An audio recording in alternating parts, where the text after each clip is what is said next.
আসসালামু আলাইকুম প্রিয় গাইস।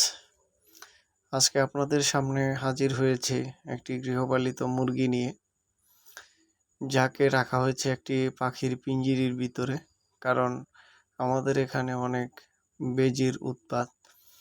ওদের হাত থেকে বাঁচানোর জন্যই এই পদ্ধতি অবলম্বন করা। মাকে ছাড়া এই বাচ্চাগুলি একাকী হয়ে গেছে, তারপরেও তাদের আনন্দ বাইরে উপভোগ করতেছে, আনন্দ করতেছে। তারপরেও তার মাকে আটকানো রাখা হয়েছে একটা পিঞ্জিরির ভিতরে। তার মাও সবসময় দুশ্চিন্তায় থাকে যে কোন বাচ্চা কোন দিকে গেল, নাকি আবার বেজি বাচ্চাকে খেয়ে ফেললো।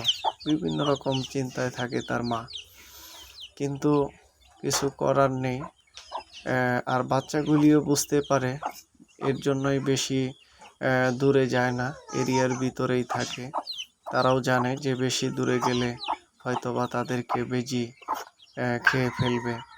আর মা এদিক সেদিক তাকাতে থাকে কোন বাচ্চা কোন দিকে গেল। কিন্তু আসলে আমাদেরও কিছু করার নেই, কারণ হচ্ছে বেজির হাত থেকে রক্ষা করার জন্য এই পাখির পিঞ্জিরির ব্যবস্থা করা হয়েছে।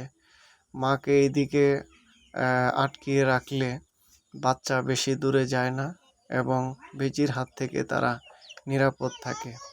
আমাদের এদিকে বেজির উৎপাত বেশি, উঠানের ভিতরে চলে আসে অনেক বাচ্চাগুলি এইভাবে বেজি খেয়ে ফেলছে। আপনারাও চাইলে এই পদ্ধতি অবলম্বন করতে পারেন।